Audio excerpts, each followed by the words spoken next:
just no longer makes sense in 2024 to approach purchasing your first home like people that have bought 2 years and beyond have in the past. Going down that same approach is just going to leave you going through multiple home opens, inquiring and looking at multiple homes, and then being left with the same old adage of someone offered more, didn't get a chance to view it, all the other reasons that people make for why they can't secure their first home. And in today's video, we're going to dissect that in a little bit more detail and uncover how you can actually make your first home purchase a successful one in 2024. So the first big misconception that I personally see a lot of first home buyers make in Australia, and I assume it's applicable across the wider regions as well, is they don't feel that preparation from the actual inspection and viewing side and research element of property is essential. Most of the time, and most of the material out there is getting people prepared financially with pre-approvals and rough awareness of like location of their affordability and serviceability on the back end. Obviously, if you're not doing that already, in the future I might talk about that, but that's goes without saying. You can't be competing in a buyer heavy market at the moment if you don't have your finances in order and your pre-approvals and all that. But the second layer of that preparation side is people just will come into home opens or make that initial inquiry when they see a property, hit the advertising channels online, and take a passive approach to uncovering the details of that property, especially if it becomes one that's in their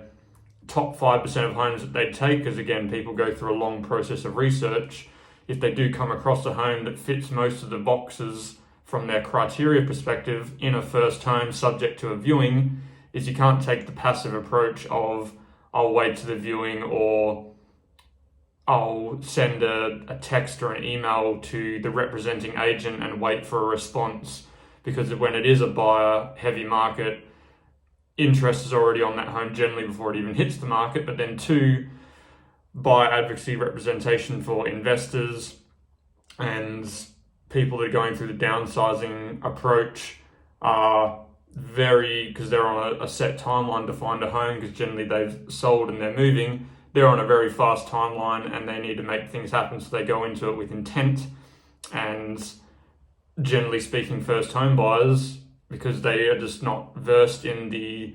whole process in general, will take a very passive approach to it. And that's where you'll generally be sitting there. You might have already experienced this in the past. If you're still yet to purchase your first home, or even if you had very recently and you've missed out on ones prior to the purchase you made, is you'll go, I inquired about that. I went to the home open, but the agent didn't send me any material. They didn't call me up. I wanted to make an offer, or I did, and then it just didn't get seen. The examples I've seen before where it could even get to the last sort of hurdle and you've presented an intent to offer, or even gone so far as to make a strong verbal / written offer, and then you just hear nothing more, only to find out a couple of days later that it was sold to a higher bidder, but then you didn't even have the dialogue come back. Those situations, while be it unfortunate, are generally more down to the person that was more proactive in the buying phase of it. Especially for a lot of agents, if it makes the job easier for them, and in terms of following up multiple offers and multiple channels of interest, generally speaking, and again, I'm not speaking for every representation agent in Australia here, but if it's easier for them to make a transaction, they'll generally default to that approach rather than going through the back end work that's required of doing multiple buyer callbacks and things that come along with being a good represented real estate agent for that particular seller. But if they get an offer that the seller's happy with and they don't have to jump through hurdles of following up multiple different buyers, and they present just one offer that's really strong and they can get the paperwork done without any contingencies, it's generally speaking going to be a successful outcome. And that's sometimes where first home buyers will fall afoot, is they won't have their own endeavor to follow up and be proactive in that purchase process. So that's one of the big takeaways during this process. Now, how do you actually go about doing that? is in the locations that you find desirable for you and the types of homes that you want to look at. Initially speaking to the heavy stock carrying, and by stock I mean homes for sale, the main agents that are carrying most of those homes for sale, being in touch with them or at least someone from their team about when upcoming ones are coming through, and almost creating I wouldn't say a strong relationship, you don't have to go that far, but indicating that you're a serious buyer of intent, even showcasing your pre-approval, sending an email with your details and stipulations of the type of home you're looking for, etc., etc. And then the second element to that is when you're already working with a couple of these potential sellers agents in those areas and finding out about properties that are coming to market before they may be even ready and getting an early viewing or things of that nature, is being open to neighbouring areas that might have the type of home that you're looking for, not necessarily in the exact location, or if you're the type of first home buyer that's very location specific due to family, work, etc., is being flexible on the elements of the home that are not as essential in terms of bedrooms, square footage, internal or external, if there's specifics for like a pet or cars in terms of garage space and street parking of the such. But in terms of layouts and internal dimensions,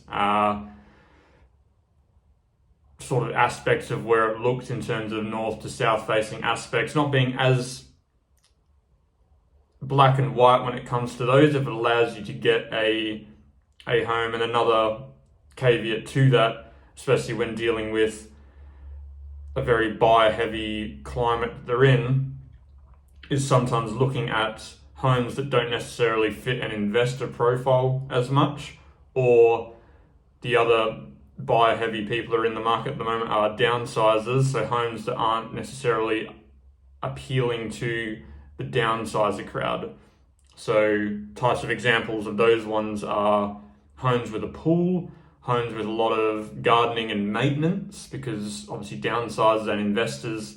aren't a huge fan of running costs when it comes to having a pool, or having, even if it's just an overgrown garden that you can landscape long term, that can be sometimes not as appealing to an investor because a lot of maintenance that they'll have to put into that. And then a downsizer,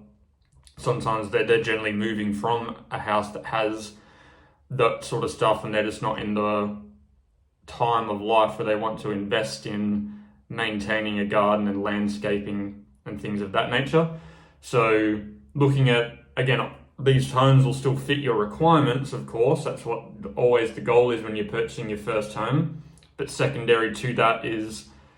to be competitive in a very competitive market. If you can find homes that don't appeal to the other types of buyers that you're dealing with in the areas that you're looking in, as a first home owner occupier, not too concerned about short-term yield growth and everything else, it's a thing to consider.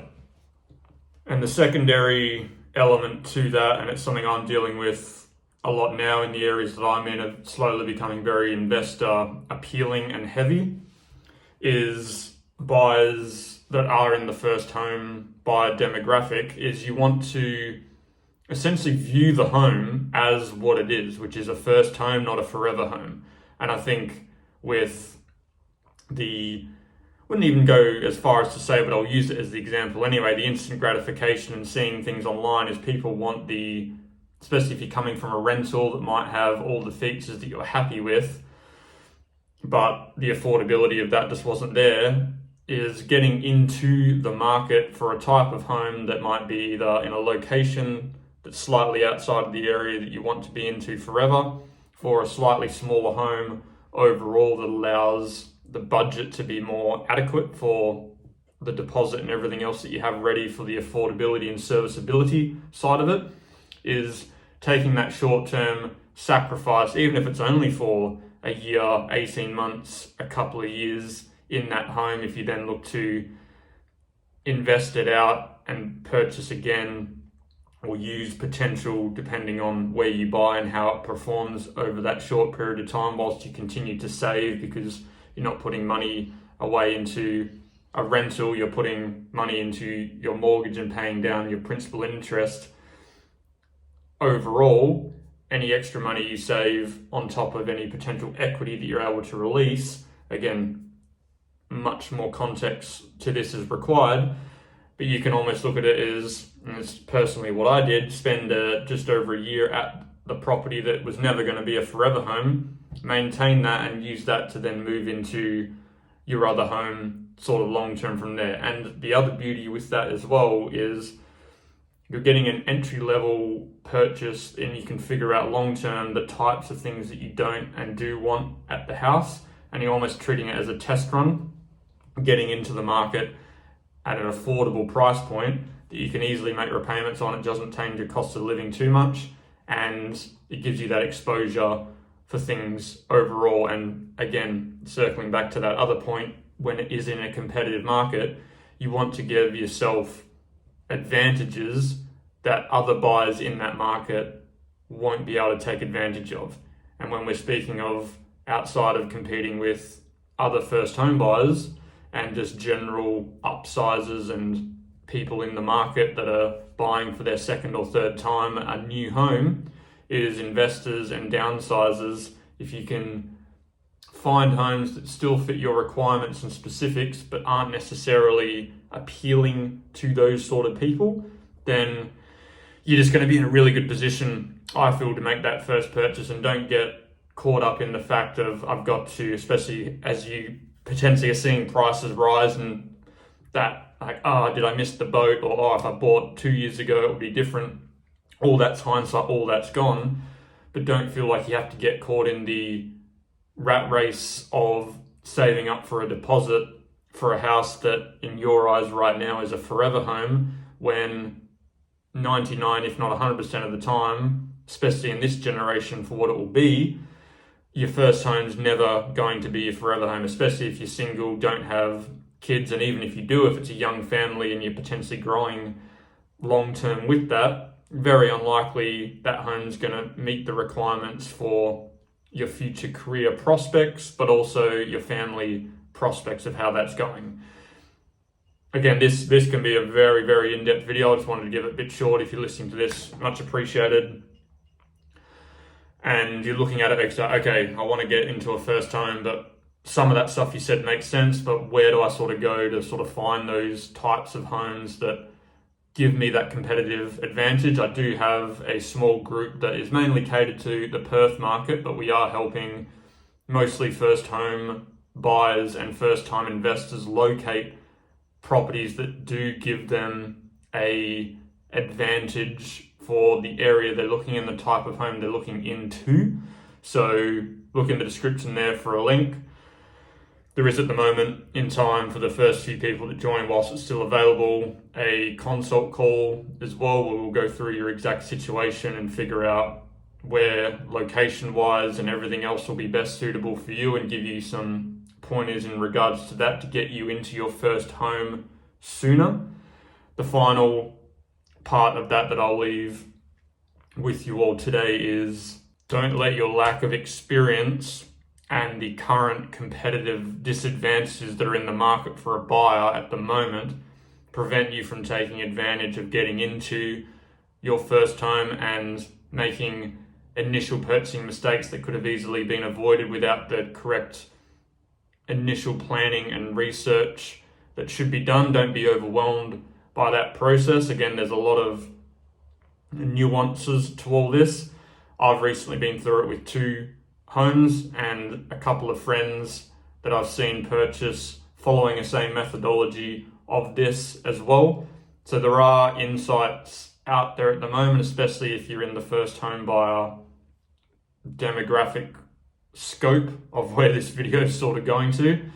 Hopefully, like, this gets a few of the cogs turning. Again, more details will follow in the next couple of videos. There might be one that pops up here that goes into a bit more specifics of the Perth market relevant to you. And secondary to that, again, there's that group in the description that is very new and nuanced to try help people achieve their first home, but then go into the overall property playground that I like to call it, with regards to elements of what makes a parade ground, getting on the property ladder, utilizing the slide, which is another video I'm excited to talk about, the swing. There are a couple of other nuanced things to go into this, but that's the whole scope of it. Keeping it fun whilst informative, but again, with your best interest and decision at heart. That's the whole scope of it. So if you like this video, please consider following the link in the description. And it's Thomas Whitford signing out. Thanks.